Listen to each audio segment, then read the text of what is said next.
Not ask for nothing. You better not ask for nothing. You better not ask for nothing. You better not ask for nothing. Feeding you greatness, everything you need. Pull up to the table and fulfilled you'll be. We got the last week for the culture and what's trending.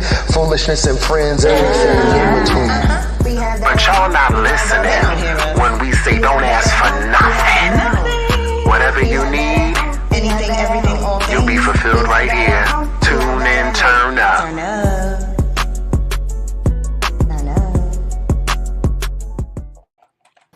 What's good, everybody? It's King, it's GD, and this is We Have That at Home. We got everything at home. We do. We got it all. So don't ask for nothing. Don't ask for a thing. We got it all. What's good? How are you today? Feeling good. Living better. How are you? Ooh. I cannot complain. I'm excited about today. I'm excited. We have us a guest. We do. His name is Caleb, and we're going to have a good old conversation today. Yeah. We're going to drop some gems in tank. Okay. Let's introduce Caleb. What's up? What's up, y'all? What's good with you? How are you? Dude, how y'all doing today? Good. How are you? I'm good, man. I'm blessed. I'm blessed and I'm highly favored. Don't get me to start shouting up in here, okay? Don't you get me started. The people came to see us. They out here tonight. So just go ahead, give a quick introduction. Tell us who you is, where you from. Okay. So my name is Caleb. Caleb Weed. That's my real last name. Okay. That's my real last name. People always think I'm, being shady. No, that's my real last name. But originally I'm from Delaware. I grew up in Sussex County, Delaware. Moved to Philly. I always had family in Philly, but I moved to Philly full time in 2019. I have a small business called the O2 Collection Media. We do photography, we do videography, web design, and then also I started up a little, I would say probably like a partnership venture also with a good friend of mine that's from Cameroon called Diaspora Networking. And that was basically just about trying to connect. We kind of have a little bit of a disconnect in the Black community from people around the world that look like us. The disconnect comes from a lot of different forms. But I think that it's important just, to kind of try and bridge that gap. So that's why we started Diaspora Networking. So we also have that. So really, Sweet. but I'll be on the move. On the move. Don't we all? Yeah. So you're from Sussex County, Delaware. I'm from Lower Slower. I'm from Lower Slower. Yo, that's so funny. I'm from South Philly. I lived in Delaware for like 10 years. I lived in Bear and Newcastle. I don't know what county. Newcastle County. That's Newcastle County. Yep. And I'm currently in PA, up near KOP. Oh, okay. Yeah. That's cool. My oldest sister is from South Philly. She spent her whole life in South Philly. She's still down there. She's still there while they switching it up. She's still there. She will probably never leave. One thing about my sister, she won't complain about South Philly, but she will die on the same block that she's lived on. Yeah. That's her hood. She gonna be there. Be there. Yeah. Alrighty, cool. So we're going to get into what's up with the O2 collection. We're going to get into your event coming up. But first, let's talk about some things going on in the world. Some things that are very important in the world. Put me on the spot now. We ain't going to ask you about no politics or nothing. But did you see what was going on with this R&B versus battle that we all stayed up till midnight to see? Oh, you talking about the drum with you're not talking about the Omarion and With Ray J. Omarion, Ray J, Bobby Valentino, Mario. See, I seen like the Shade Room highlights. That's what I saw. I didn't stay up for it. I just seen the Shade Room highlights, and you know, I would say one thing about that is it goes to show you how much respect that we should have for artists that's in their prime, because when you kind of let your craft slide and then you try and jump back into it, you can tell that you ain't been practicing the way that you're supposed to be practicing. That thing was struggle. Yeah. So, but people were disappointed because, like you said, like they thought that all of these dudes could sing. Yeah, they ain't even got it like they used to. And the thing about it was they understand like y'all crowd matured, so it's like at first it was little ass girls, now it's like grown women, so they like, what y'all do? Right. Yeah. I was supposed to come a whole nother way, like they didn't do that. They was out there childish playing with watermelons. They was trying to dance. They couldn't sing. Jeremiah was jacked up. Damn. Yeah. I don't know. I feel like they're giving anybody a versus right now, to be honest with you. They are. I like the way that the brand started, but I feel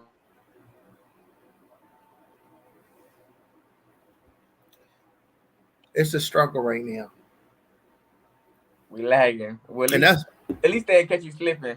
That's on freeze tag.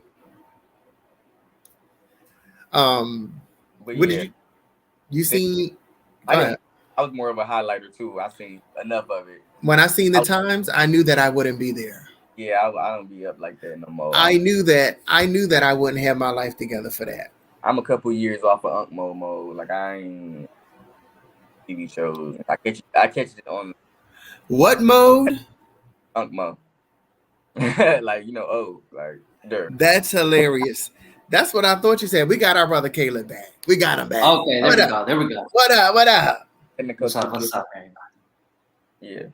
But now we were just saying how like no, we didn't stay up late for it. Like we kind of just caught the highlights, and I'm too old for that. I don't be staying up late for nothing.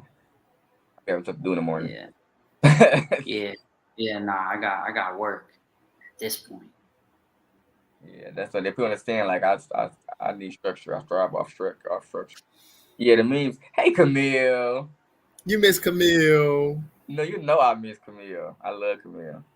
She up in here. She said she ain't see it though. None of us seen it because when I seen the times at 11 and 12, I knew that wasn't my ministry. I wasn't gonna be there for that. You know, I was out like a light. So hilarious. Like to have fun though. You know, it's cool to see everybody still, around kicking it, kicking, you know what I'm saying? And at least they were able to come together and do that. So it's like, it was still nice to have, Yeah. Listen, anybody, if they being productive and they getting some money and they putting on, good for them at the end of the day. Right. It is what it is. I'm going to laugh. I'm going to make jokes. I'm going to definitely laugh at jokes, but right. At the end of the day, good for them. Everybody got, some people probably was like, damn, this is what I was like fangirling out about when I was a kid. And then some people still enjoy it, you know what I'm saying? Yeah. They was like, hold up, this is what I was in love with? Yep. But like Caleb said, they was in their prom. We about to be retirees. Caleb, how old are you? I'm 25. I don't want to put no extra time on you, brother. I got 10 years on you. I'm still not about to be retired, but I'd like to play over at times. Okay. Listen, that's good. I always see that you always have a word, an inspirational word. Yes. Yes, sir.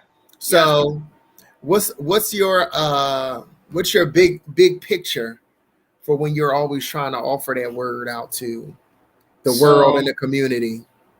So I was always told growing up, I was raised by a pastor. Mm-hmm. So I was always getting sermons every single day about everything.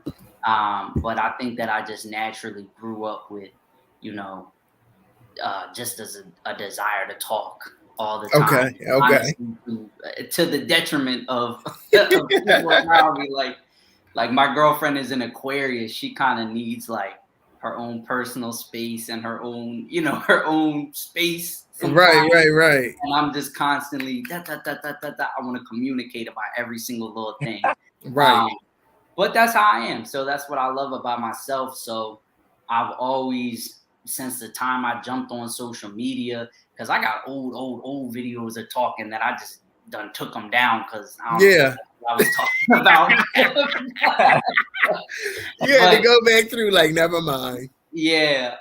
But I would say, that's part of who I am. But then also from a branding standpoint, if I can jump on social media and I can give somebody something positive or give them like a quick 30-minute, pick me up or a quick 30-minute word of wisdom or something to just encourage them, then I know that I spent my time well on social media. And then hopefully they'll be coming back to see more if it was something that encouraged them and they're getting value out of it. Absolutely. Yeah, that's always a good thing. You never know when you need them words, but they pop up on your timeline. Yep. And it'd be just what you needed. You wasn't even think about it. Yep. You sitting in a corner somewhere, rocking back and forth. Then you're like, Caleb got a word for us today. It worked just like that. Yeah, that's good, man. I appreciate that. Yeah, no problem.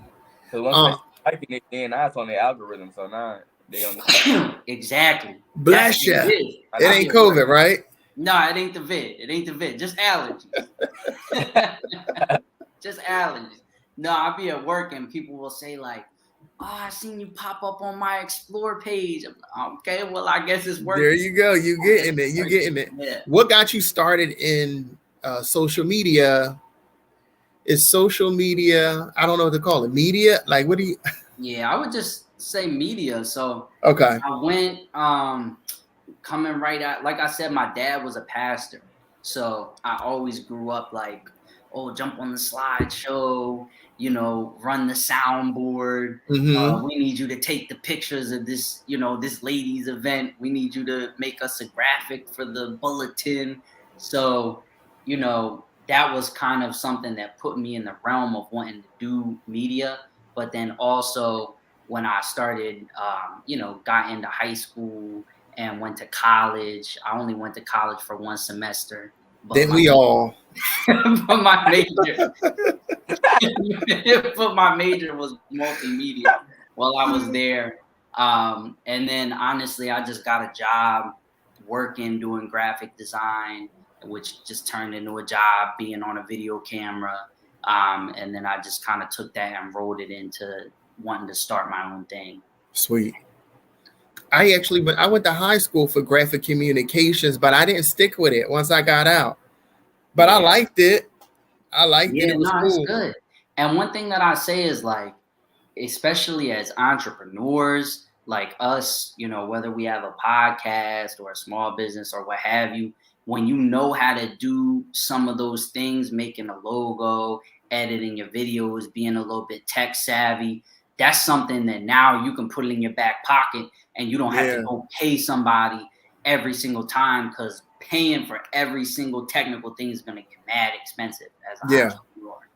And then it didn't become a hustle, because then they start coming to you like, exactly. Did your graphic design? Like, we did. Like, yeah, seriously. Send a deposit. Yeah, exactly. Not send a deposit. That's very important too. Deposits. When you first start your business or whatever, what have you, everybody start coming out the woodwork. Your cousins, people that you knew from high school, people that you grew up with. Like, hey, I just need you to do this for me, man. Everybody send a deposit. When you get your number, your figure, your hourly rate, your project rate, that's a non-discounted rate. Right. No family discounts on the rate. Right. It's like, that's the way for me to know that we taking each other's time. Yeah. Because anybody can reach out and inquire, but if you really want me to reserve this spot or whatever, yeah, I'll lock it in with the schmetty. It ain't going nowhere. Yeah. I think that is important. Sure. Nah, for real. Protect your time. Time is money. All the time. It is. Nah, and like you said, that's how you know that people really respect your time, is when they're willing to pay for it and willing to see you as a professional. So but also, I mean, from the flip side, from the reverse side, when I have friends that have businesses, you know, or you know, are creative or what have you, I try not to find myself asking them like, "Oh, can you just do this for me real quick?" Yeah. Because you don't want to be the same person, right? Irks you. You know what I mean? But you know, when you know you're somebody with that craft, it's almost natural to be like, "Yo, can you do this for me real quick? Can you do that for me?" Yeah. But I mean, if they have an established business, it is what it is. Like, expect to be having to pay for that. I'll never ask for that discount. I want to support you. I want to hold you down. And that's just what it is. Yes. Honestly, it's just about doing business and doing business with each other inside of our community, letting that black dollar circulate. Honestly, that's what it comes down to, you know. And just be mindful, cause I do, cause like for instance, I got a homegirl who do it. Now she might lace me up, you know what I'm saying, regardless, or like if she, you know, and it might be she might not charge me, but at the same time, it's like I wouldn't expect for her to be like, oh yeah, come do my hair and then put me ahead of a paying customer, like, you know what I'm saying, right. Out on top of you about to get paid, like, you know what I'm saying, so, yeah. That's why I used to have my cousin used to cut me, and I had to find a new barber because my cousin would assume that because he my cousin, even though I paid for this slot, you're gonna put 6 heads ahead of me, and you know what I mean. I was like, oh no, that's my cousin. He's just chilling. No, no, your cousin got a job too. Right, I'm not that understanding. I got a life to live, yo. Right. Absolutely. So let's get into the events you have coming up. And I also want to talk about the importance of networking and networking within the community. So let everybody know what you have coming up and what the importance is of networking. Yes. So on August 21st at 2 to 4 p.m. August 21st. Sorry, gotta make sure I get the date right. August 21st. 2 to 4 p.m. It's a Sunday, Sunday afternoon for 2 hours.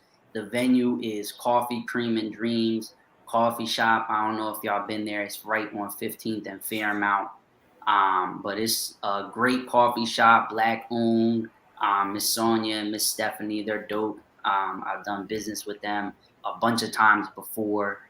So when it came to doing this event, and we were thinking about places that we could potentially have it, it was a no-brainer because their energy is always so good in there. They have an amazing, on-point business. I know Miss Stephanie is an author.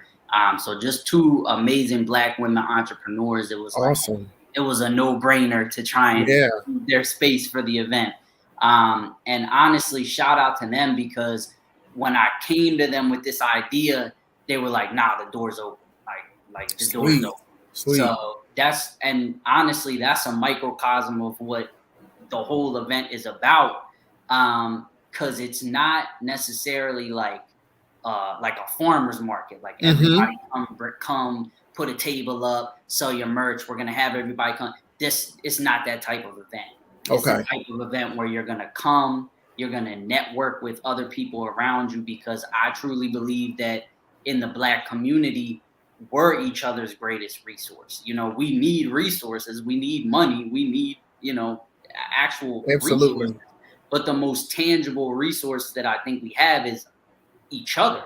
Because if we can start to keep the dollar circulating in our own community, then at least we're stopping all the money that's flowing out the back door. So if somebody does graphic design, if somebody has an event space, if somebody's a realtor, one thing that I always try and say when we talk about Black businesses is we got to find some Black businesses to support that are not necessarily luxury items. It's great to support, the clothing lines and, different kind of like upscale luxury items. Right. We also need to support the Black people who make soaps. We got to support the Black people who are realtors. We got to support the Black people who are lawyers. So it's kind of bringing, you know, essential services and non-essential services, people that are doing $100,000 a year in business, people that are doing $1,000 a year in business. Let's all get in the same room and connect with each other,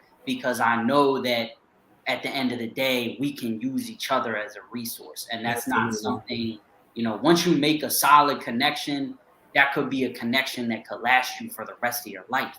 So when we were looking at trying to set this event up, it was like, okay, what's the format that we really want to make it? Because I felt like it was a lot of kind of like farmers markets or festivals, and there's so many people that are already doing great things in that space that I felt like, what can we come to the table and kind of walk in our own avenue, but offer something to the community that's missing right now. And it was just that networking. So we are going to have, you know, a couple speakers. One confirmed speaker that we have right now is my friend Mariah Bailey. She's from down in Virginia.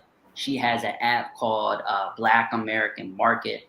I don't know if y'all have heard of that, but it's basically like a Yelp or like a business resource page, but it's all Black-owned businesses. Okay. You can list your business on there, and people can go and find you. Or I know she does, like, you know, kind of the same thing as networking, but in a virtual space of connecting people together and businesses together. So I'm excited to hear from her at the event. Trying to lock down a couple other speakers. Hopefully y'all will be there. Y'all welcome. We will. You know, we will be there. Y'all Absolutely. definitely welcome. Yes. Yeah. But honestly, it's just about getting in a room with people and connecting. It's a coffee shop, so like it's not the type of vibe where, you know, you come and you sit down and it's somebody on stage and you're just listening to them. Like, no, it's a coffee shop, because the goal of the event is to walk around, meet new people, say, okay, what's up? Hey, my name is so-and-so. Here's my business card. That's the purpose of the event. And honestly, you never know, when we just get together, you never know what magic is going to happen with that. Right.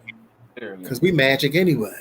Yeah, it's black, room full of black magic. Like, that's so awesome. Yeah, it's a beautiful thing. We have that at home. Definitely will be in the building, networking, because it's important. I hear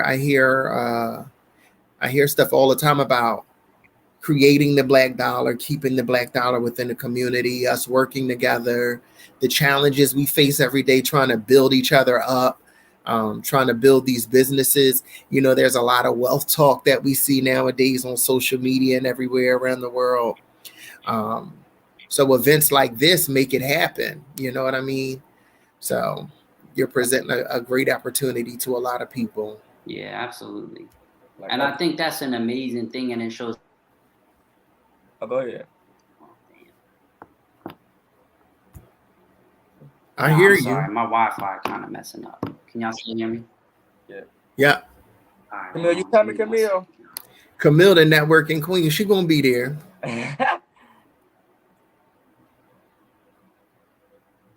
Yeah, I think it's dope. Up and comers, working with up and comers. That's how you build, and you get that, like, you know.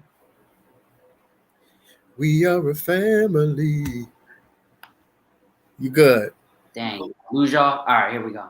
Yeah. It's my fault, y'all. Good. Hey, yeah.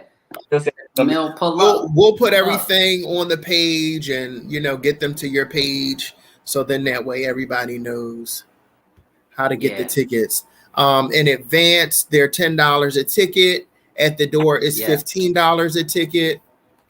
Yes, sir. The flyer is on our page right now, as well as Caleb's page, for everybody to see all the details. Yeah, I appreciate that. I appreciate the love. Sure. No problem. We gotta stick together. Since we're talking about social media, it tied in with your inspiration and trying to keep people on track, let's talk about the world of social media, clout versus fame. You know, the youngins be getting into trouble, For talent. acting a fool out here. Yeah, they try to with the practical jokes, the challenges. Yeah. It's just crazy out here. So, what would you say about using social media as your benefit? Because I mean, in a sense, you help people grow their social media, and it gets you the clout or the notice that you want. But right. you I know, mean, I think it's like anything in life. At the end of the day, you're gonna get what you put out. You know what I mean? The energy that you put out is gonna be the energy that comes back to you. yeah. So I think if you're putting out on social media this crazy ass energy of, you know, I'm gonna do whatever for clout. I'm gonna do whatever, you know, for you know, going on there disrespecting people. It's like, y'all remember, well, of course everybody remember, but y'all remember Tekashi 6ix9ine. Oh yeah. This man was on social media. Every time you go on social media, oh, Tekashi did this, Tekashi did that, Tekashi did that. So he had all the social media clout, but it was from doing all dumb shit. Yeah. I don't know. I'm sorry if I'm cursing on the Let your podcast. cusses out. Let your cusses out. All right, I'm sorry. But he was doing a whole lot of dumb shit, but it was eventually it was gonna catch up to him. And you know, he was, from what I understand, he was working with law enforcement the entire time. Oh yeah. But still, putting out that crazy energy, it was gonna eventually come back to you. So, and I mean, there's a lot of other social media stars who did a bunch of the bull. What's the bull? Y'all remember the bull Bonk Gang? When he was doing all this crazy stuff, robbing people and stuff on social media, Bonk Gang. Yeah. Right. Yeah. So like, I think at the end of the day, the energy you put out is gonna come back to you. I think that people should center their social media just around telling what their truth is, honestly, and telling their story and giving something of value to the community, because even if it doesn't catch fire right away, at least you know, okay, I have the integrity that I can have longevity. Because if you're putting on a facade, somebody that's not really you, then you have to constantly keep that facade up. But if you're just living and you're just being truly who you are, then you can go into any circle and they'll say, oh, he's the same person. Oh, he's the same person I see online. He's the same person that I've seen over here or over there, because you know, you were truly who you are. But yeah, I mean, it's crazy. It's crazy in the social media streets out here. It's definitely wild.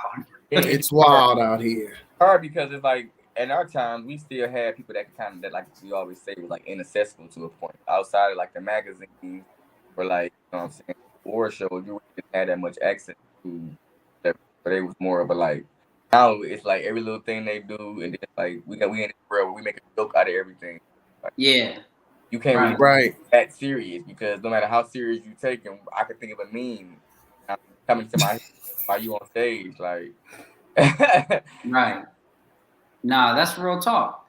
That's real talk. That's like I watch a lot of like sports shows, and on one of the sports shows, Skip Bayless and Shannon Sharp, they were talking about how, you know, what if Michael Jordan lived in the social media era that LeBron lives under, because LeBron, he's somebody that's historically great, in my opinion, the greatest player to ever play the game on and off the field.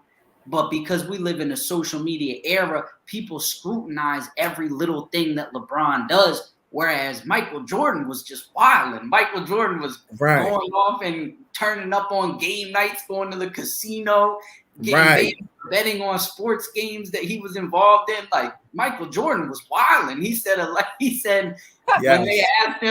when they asked him about basically, why don't you speak up on social justice rights, Michael Jordan was like, well, Republicans buy sneakers too. Like, this man said some wild stuff. But because we didn't live in a social media era, it didn't get scrutinized. Yeah. It was more about how is he playing on the field. Whereas now you could honestly be a scrub on the field, or take it to like music. Your music could kind of suck, but you know how to create interest in yourself on social media, and people think that you way bigger than you are. You know what I mean? Yeah, it's wild out here because, I came up before social media, and then to see the evolution of social media is crazy. Yeah, The obligation that people feel towards celebrities, especially, like we deserve this from you, we deserve that from you. The access that they have with the social media is crazy. And I know that the celebrities that I had grew up knowing, like you said, they were wild. They say it nowadays, like if social media existed when we was out, we'd be in trouble because everything's recorded, everything's documented, and everybody had their time. Yeah, no, for real. But now it's under a magnifying glass. Yeah, my girl showed me on I think it was Instagram the other day. She showed me a video collages of like Freak Nick in the 90s. Oh yeah. I'm like, damn, that shit was crazy. With the static. Yeah, it's like that shit was wild. Like mamas and daddies has got their face on the camera. Like, wow. Yeah, like damn, whole coochie out. Like, what the hell? But like it wasn't social media back then, so like you could take something on your home camera. Nobody's gonna see that unless you take the tape and give it to them. So people was bold to just do whatever. Yeah. But now it's like you said, everything is under a microscope. Everything is scrutinized. That's what R. Kelly thought with his VHSs, but look at him now.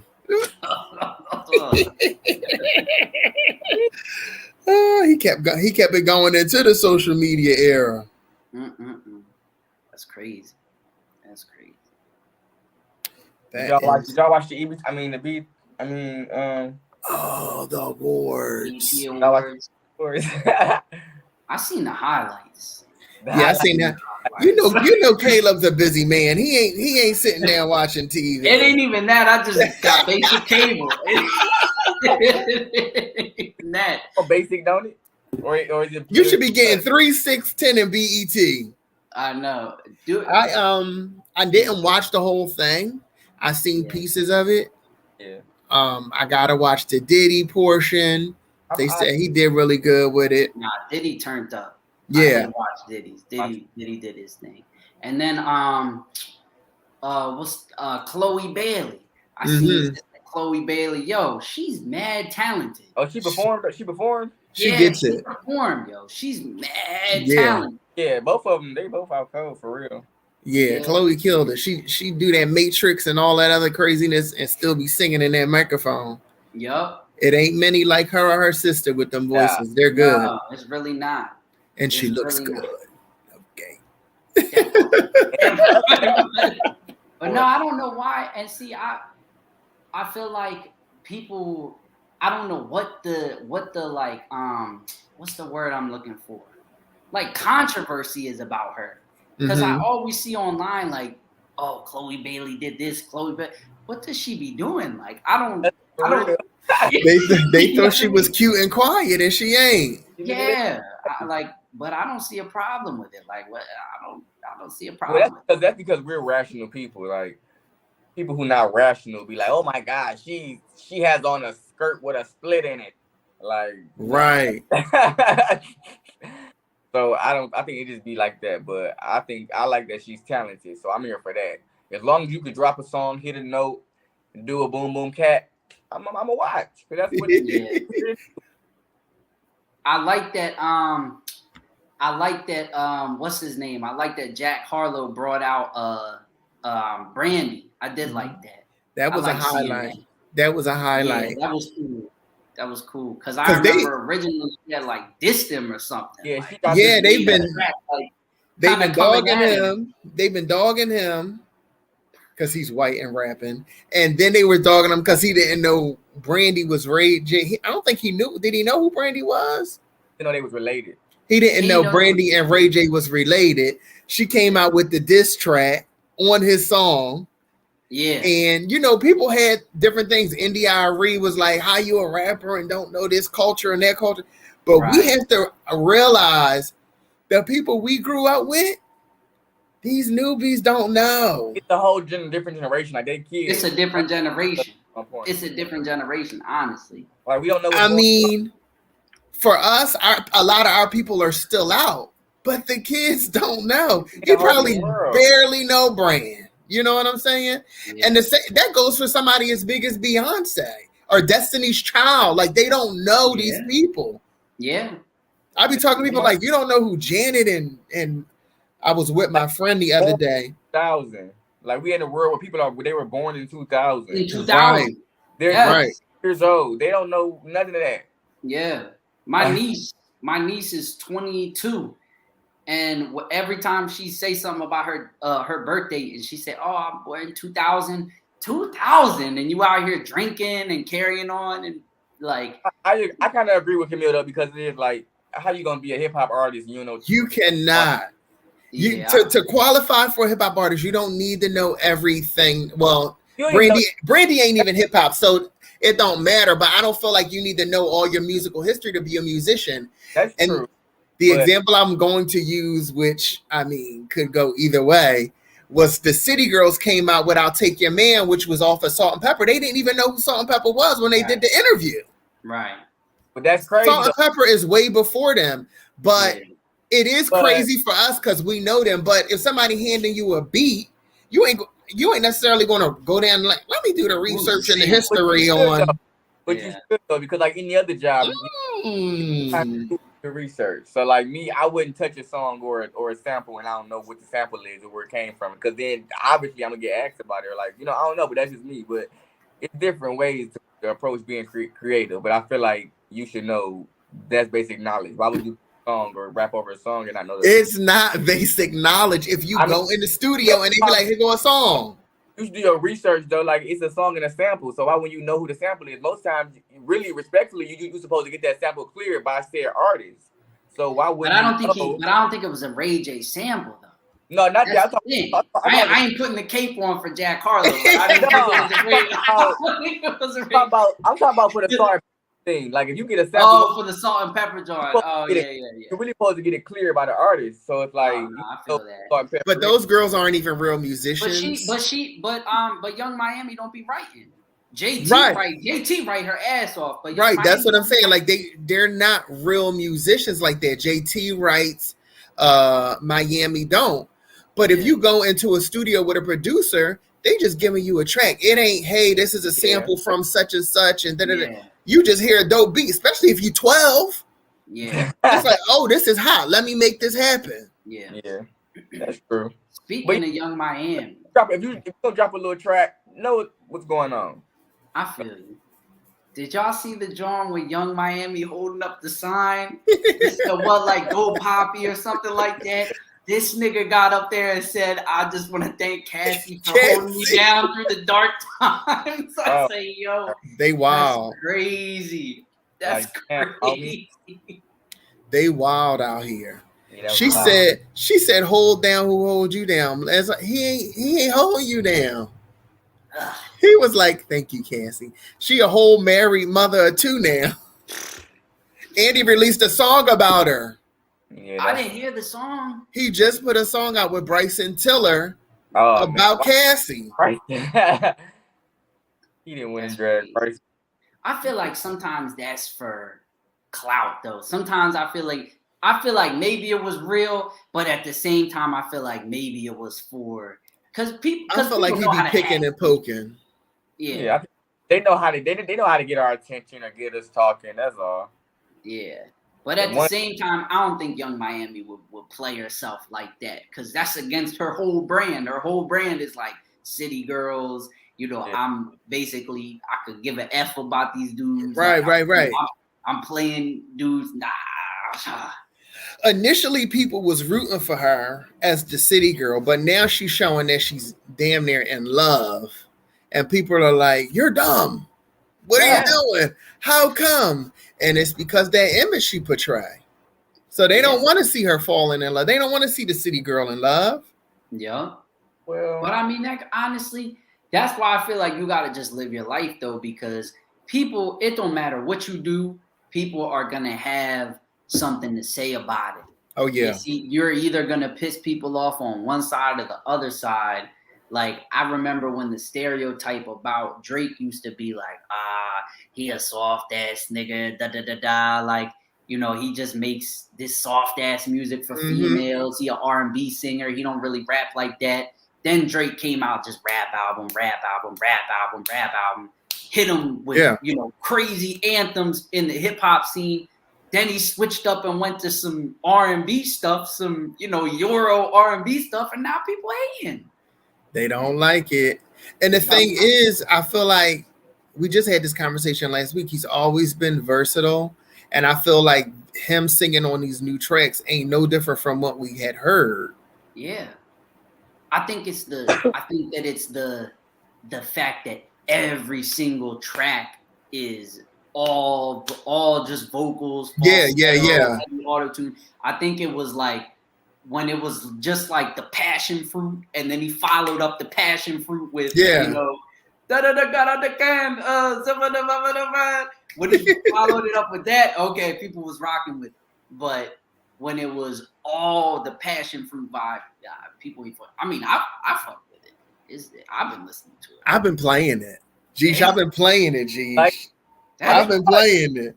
I'm a fan of Drake, so like I never was on the bandwagon really, but it's like, you know, you gonna like what you like. I gravitate what I gravitate.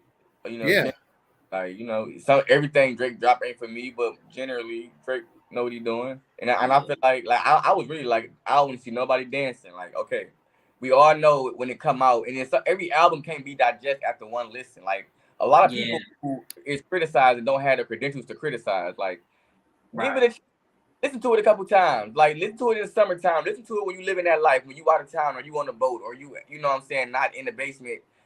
You know what I'm saying, looking dumb on the floor on the mattress, using your neighbor Wi-Fi. Like, of course you can't relate. Like, you know what I'm saying? Yeah. Oh, in real life and enjoy that vibe and pick up on those frequencies, and you might be able to catch on to wherever Drake was on when he made that. You know what I'm saying? Like, just relax. Yeah. But at the same time, everything ain't for everybody.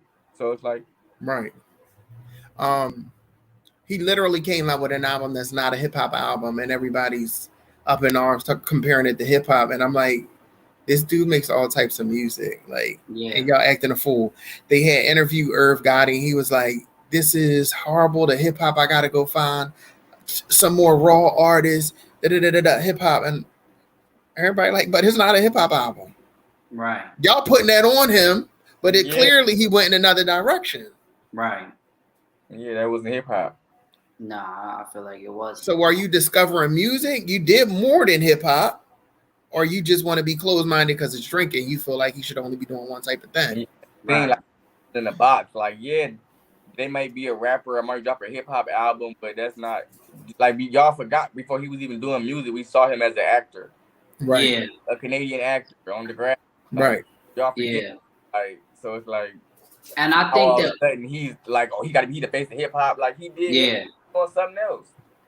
And I think, if you look at it too, and this is just now coming to my mind with this conversation, I feel like a lot of the fans of Drake or listeners of Drake that are like probably 24, 25 and up is rocking with it a lot more than the kids, because the kids know Drake from one thing.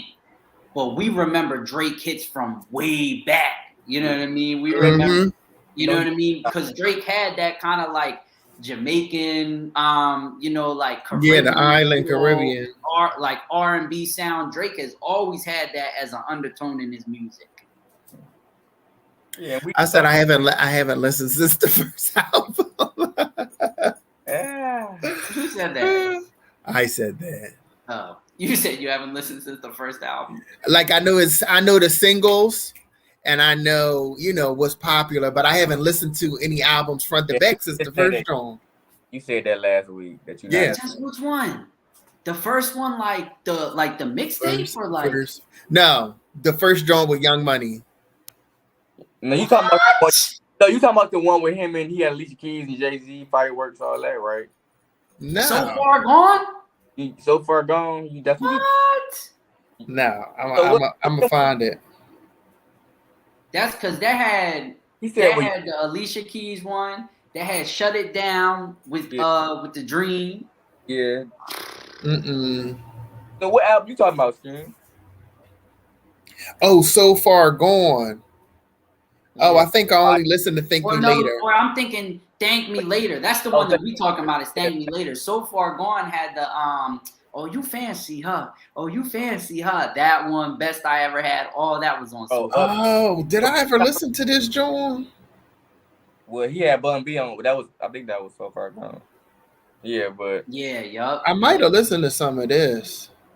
Kim, you heard Successful Houston Atlanta. Yeah, I know this John too. Yeah, So Far Gone. Yeah, he had the joint with Trey Songs on it. Yeah. Yeah. Kim, you know Drake. Dang, Kim, you don't listen to no Drake. I'm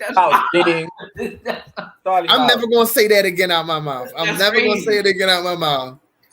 But no, I don't. I haven't listened to him like that. Like no albums. Just like what's on the radio and shit. That's it. That's all I hear. That's crazy. Well, yeah, but I guess you from Philly, so you be listening to like Meek Mill and all the hardcore shit. You know. Jill Scott.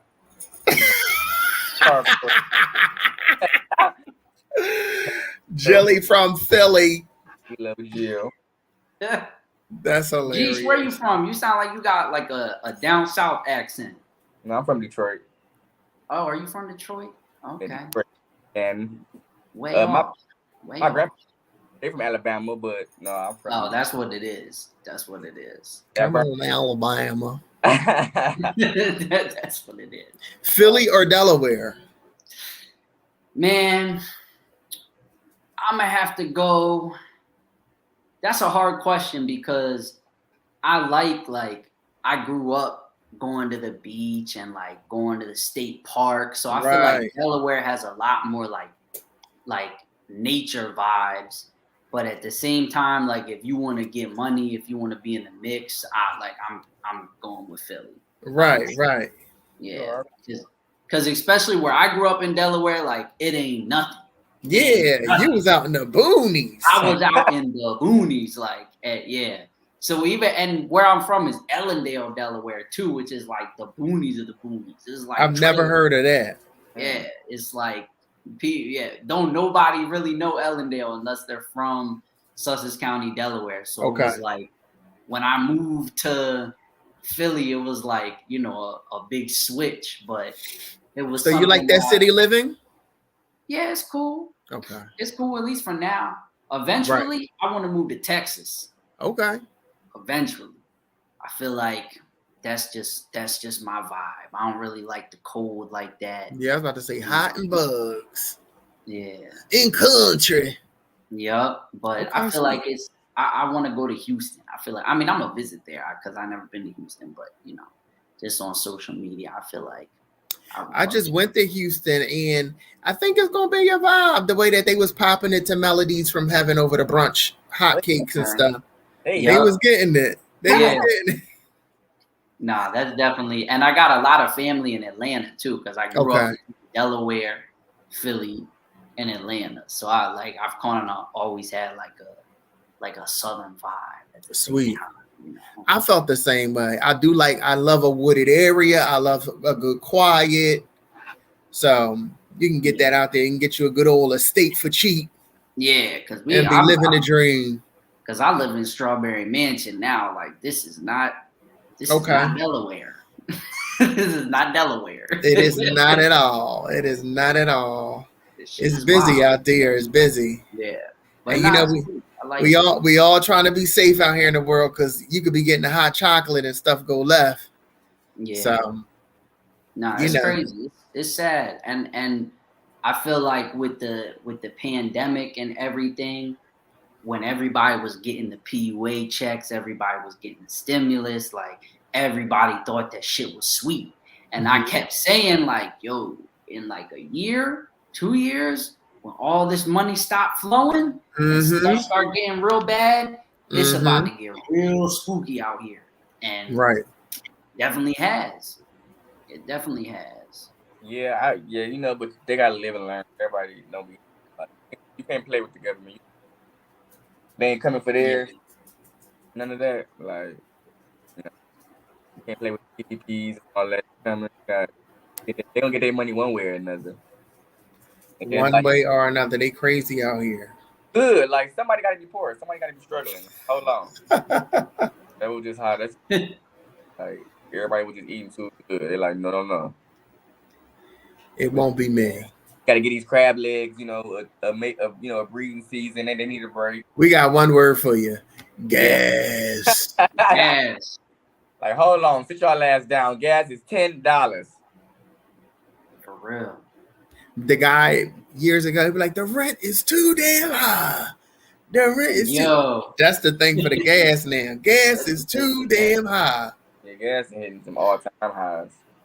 Yo, that was like the too damn high guy. Like, I remember when memes was like, you didn't just meme everything. It was just a couple memes. It was like the too damn high dude was a meme. Yeah. It was a meme. Like, nowadays, the kids don't know where memes came from because it used to just be too damn high, and then you would add in what you think. Right. Yeah. Meme historian. They changed the game on us. They ain't even the same. Social media is wild. All right, before we go, let's talk about people because it's controversial, and since you're in the social media realm. Yes. Not controversial, but people always talk about it. People talk about people becoming famous and getting into, music and acting and all those type of things based off of being influencers and not having real talent. What do you think about that? I think the last person I seen talk about it was Jennifer Aniston, how it's just easy for people to get on with little to no talent. But I feel like you can find talent on social media. I feel like it's a good platform. I think that, honestly, the way that people find celebrities or find talent is always going to change. So I feel like it's like the same way that an older generation kind of hated on us. I feel like sometimes we be in danger of hating on the new kids and how they get on, because if you can make videos to influence other people to buy products, and then companies is paying you serious money to promote their products, how am I going to hate on that? Right. You know what I mean? Like, you getting your money, you doing what you're supposed to do. Unless you're taking money off your plate. That's the only way you're going to be mad about it. Yeah. I think you don't need this big time rapper, this YouTuber, and get the same effect. Yeah. So now it's like, hold up, homie, you on the wrong corner. Yeah. How we go? I mean, honestly, I just feel like anything. I think it goes back to what we said before. Like, however you carry yourself, however you present yourself to the world, that's the main thing. Is staying true to yourself and staying true to what you believe in. Because at the same time, it's some culture vulture influencers, on some Kardashian stuff, that they come in and they steal what, lesser known artists do, basically take the same thing that they've been putting out, slap their name on it, and now they can sell it for whatever, but basically you just screwed over the person who actually created that art. Yeah. And sometimes then it goes way too far when we put certain influencers on a pedestal. You know what I mean? Like, they can do no wrong. But as far as just people coming up using their brand, I mean, like, I never realized until I started dating my girlfriend a couple years ago how, like, people watch, like, YouTube vloggers. Like, I never really knew, like I never knew that the what's her Queen Naija. I didn't know that Queen Naija came up off of vlogs. I didn't know that.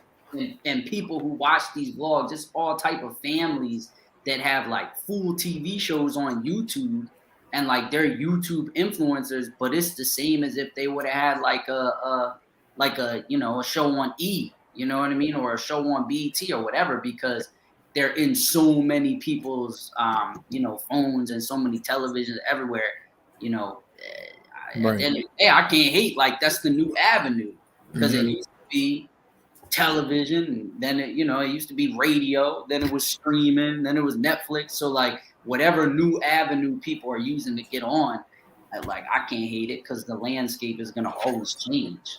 Right. So many people, like you said, if you just be you, the right people gonna gravitate towards you. So they got their crowd. It's a whole other crowd out there for you that's gonna support you as long as you present it the right way. Yeah. Honestly, I just think that the key of everything, especially for us in the Black community, is just ownership. Yeah. Owning what we got going on. Mm-hmm. Because when everybody else is taking your talent and and we see it with the push to be like an independent artist. I was listening to an interview with on the Gillian Wallow podcast, the $1 Million Worth of Game, and they had French Montana on, and he was talking about, I basically worked my way up to a deal where now I own 100% of my music.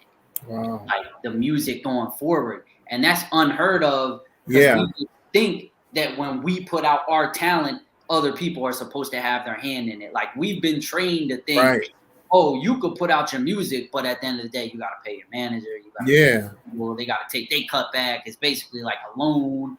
We've been told all that so much that we kind of start to think, oh, well, I can't really own 100% of what I do.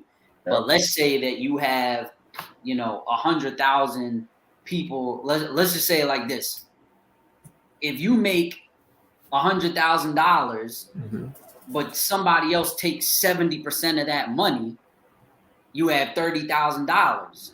Now you might go out and make $40,000, so you made way less.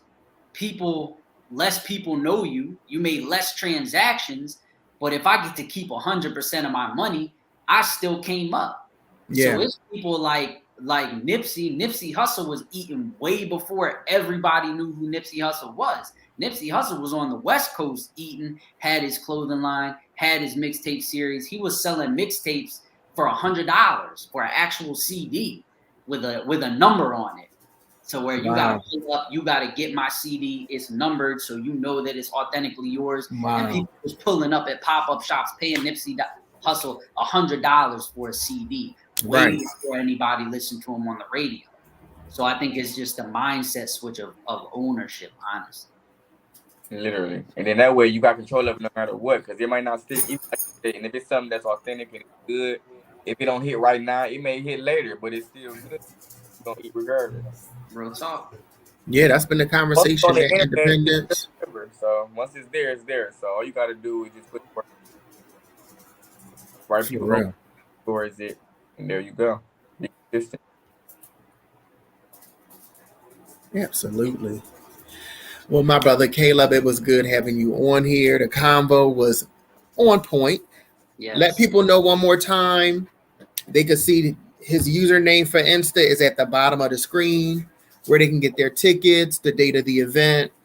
So that John got it. It's 2 E's instead of 2 O's. It's Caleb Weed, WEE. Oh my gosh. And you let that sit up there like that. I seen it, but I didn't want to mess up the flow because the conversation was so good. You feel me?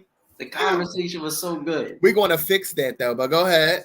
It's all good. But now you can follow me on social media, Caleb Weed, CalebWeeb02 at or not. Why I'm thinking at gmail.com. Just at Caleb Weed. You don't even know it, brother. You don't even know. What's good? No, I can't be mad at y'all. But it's Caleb Weed 02. You can find my website from there. Follow, see the different type of stuff that we doing. Events we got going on, stuff that we releasing. The 02 is from where I'm from in Delaware. The 302. Okay. We call Sussex County the 02, where we grew up. We call it the 02 because the 3 is up top, up north, so we call it the 02. That's what's up. All 5 of us down there call it the 02.